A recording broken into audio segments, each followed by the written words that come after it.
Hello there, coming to you live on a Monday. My name is Julie Hirschberg. I am a neurologic physical therapist, the owner and founder of Reactive Therapy and Wellness. And during this month of April, which is Functional Neurologic Disorders or FND Awareness Month, I'm talking about it as much as I can, and I asked you all to send me questions, and I got some of my best questions from a PT student who's doing her in-service on functional neurologic disorders, and she particularly asked me about the umbrella. So I gotta bring out the umbrella here.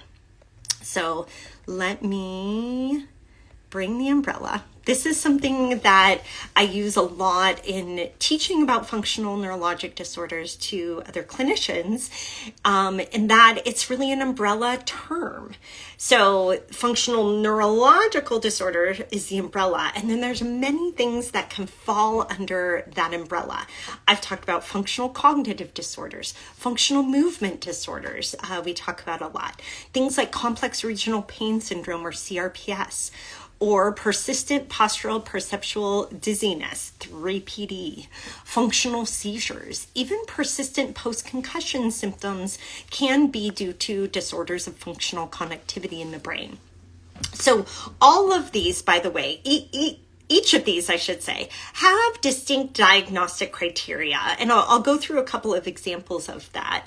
But they all fall under this umbrella because they are understood as issues with functional connectivity gone awry. And sometimes I kind of think of neuroplasticity gone awry, the connections within the brain and even the peripheral nervous system. We know there's peripheral nervous system changes as well in some of these disorders, particularly CRPS. Those connections have gone awry, and they can also be rehabilitated. So this is the umbrella that I talk about in functional neurologic disorders, and not just me. I didn't make this up. Maybe I put it under the umbrella, but this is really what the literature shows is these disorders have some commonalities in being a functional connectivity issue in the nervous system. So I wanted to share particularly one of my favorite articles. I know I say that a lot, but I actually have a lot of favorite articles. But when I was sharing, so let me share this article with you all. When I was sharing this with Jacqueline, the PT student, asking about it, here it is. Let's see. Yes. This particular article, I love, Functional Neurologic Disorder, New Subtypes and Shared Mechanisms. When Jacqueline asked, hey, which articles should I refer to? I'm teaching a PT clinic and they only know this as conversion disorder. So I was like, okay, Jacqueline, I'm so excited for you. You're going to really educate a whole clinic about FND. This is going to be huge. Here are some of my favorite articles. This is one of them. I truly love this one because it goes through mechanism.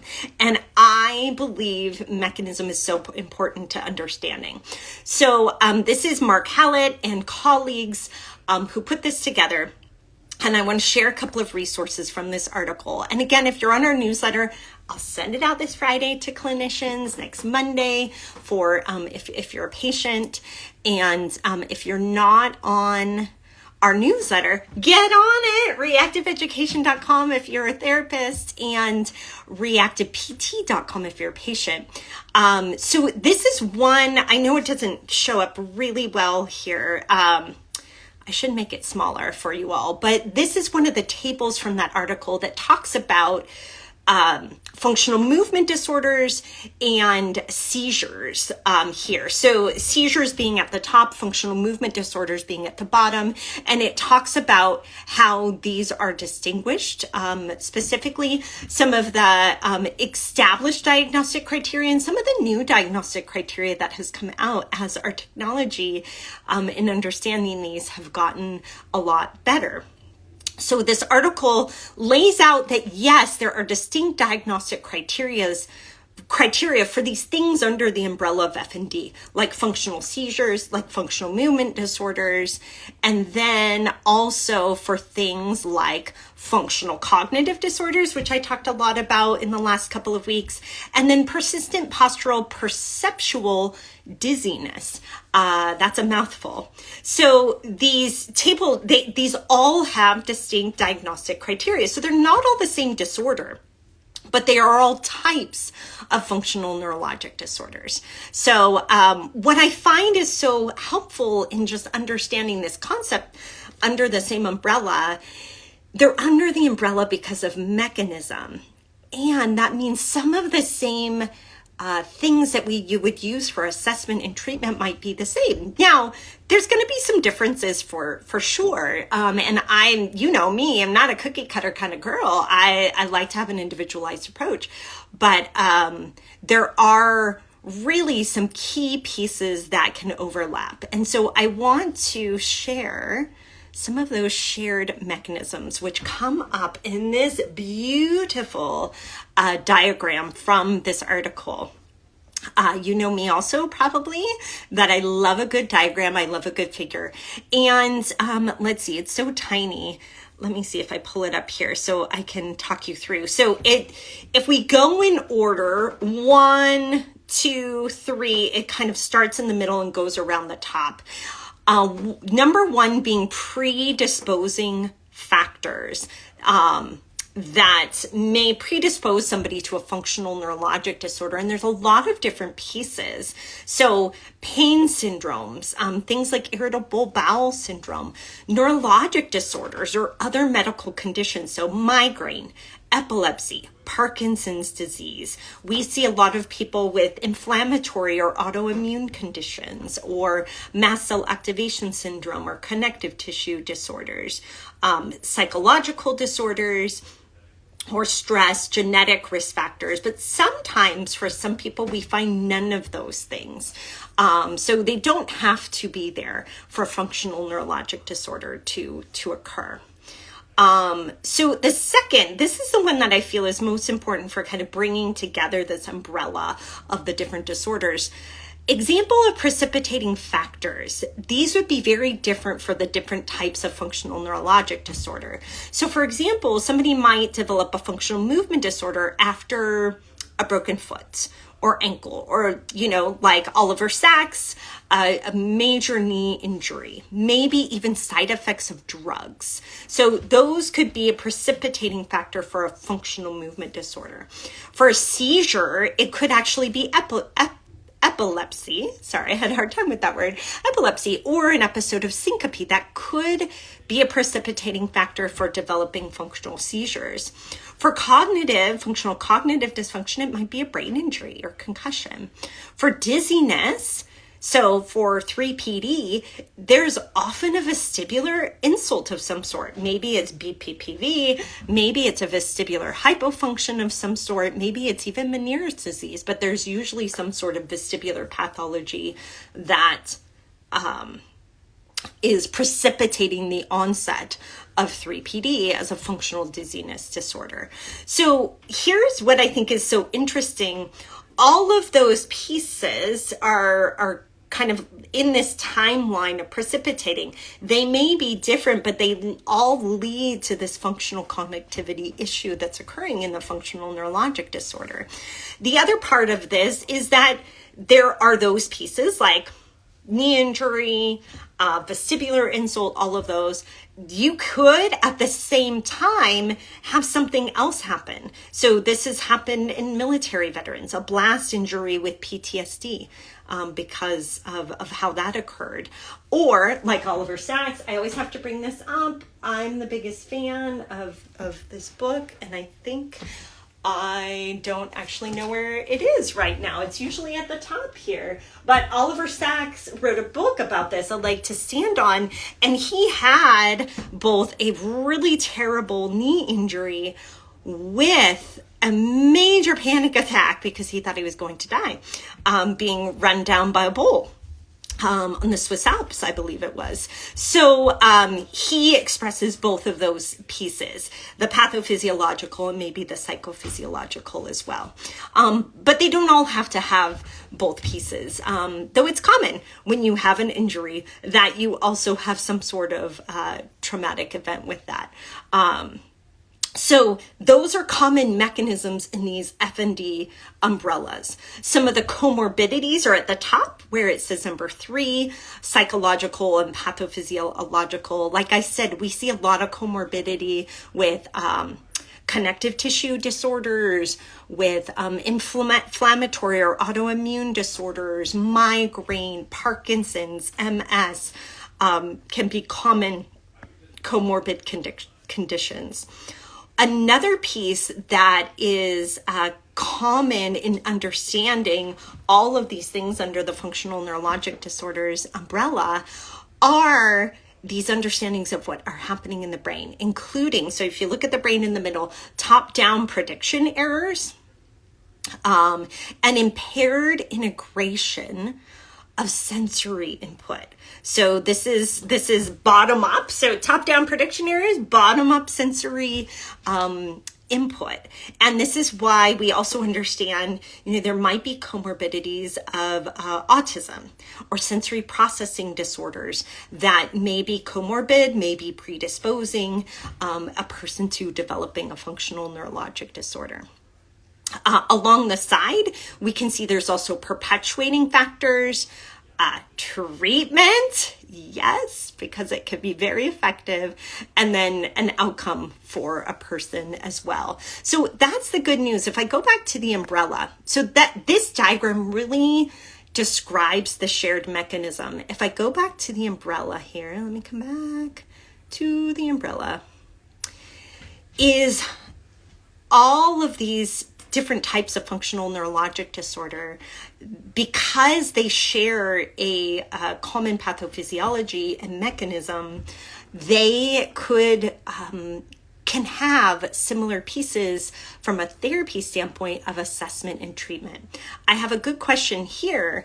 Could myoclonus movement be considered functional? Yes, so there's functional myoclonus, there's functional dystonia, there's functional tremor. I believe we don't just throw everything in that bucket. That needs to be tested out. And good movement disorder neurologists can actually test out, is this functional? Is it not? Because frankly, we can see that people can have myoclonus that's not functional, but tremor that is functional. In fact, something that I've been seeing more and more is Parkinson's and a Parkinsonian resting tremor and a functional tremor that occurs with other movements, and it's not Parkinsonian. So just because a person has a functional symptom doesn't mean all symptoms are functional.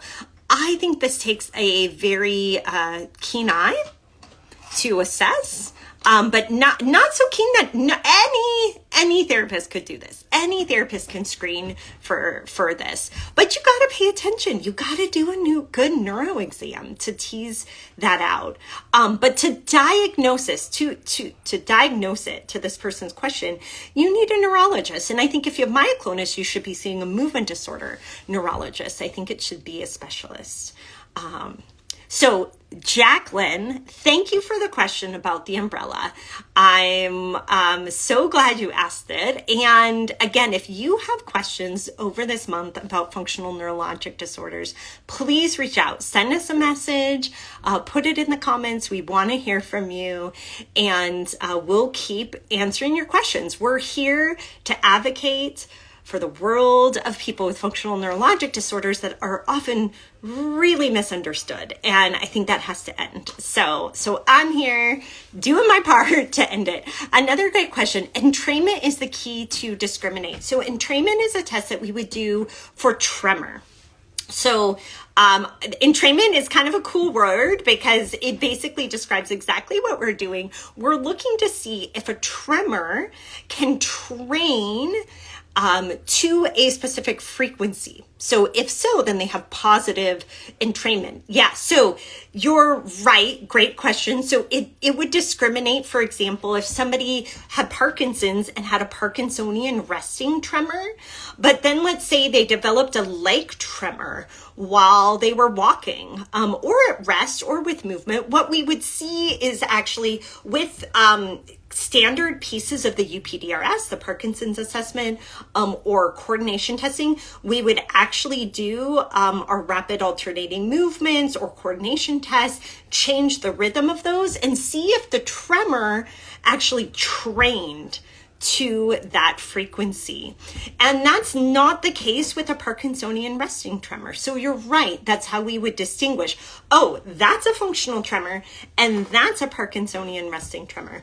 And because functional movement disorders do tend to come more hand in hand with Parkinson's, it's a really great question and a really great test to ask. So we might have to do something on tremor, right? Such a good question. Thank you so much. And I'm going to remind all of our clinicians here that we are doing a whole workshop on functional neurologic disorders. It's coming up this month. It's on Tuesday, April 18th, completely free. You can sign up at reactiveeducation.com/FND workshop 2023. We update our workshop on FND with the latest, with new cases, new ways to learn the pie chart and apply it. And that is exactly what we're doing on the 18th. If you're not a clinician, please share this with a clinician that you know. Again, it's FND Awareness Month. We are trying to get the word out. I am really tired of hearing from patients who've been, I had somebody say that they were in the hospital and they had all of this going on, and the doctor said, stop pretending. Stop pretending. And this person was not pretending. It was just the worst thing that you can say. So we're out here advocating. Please share about this workshop.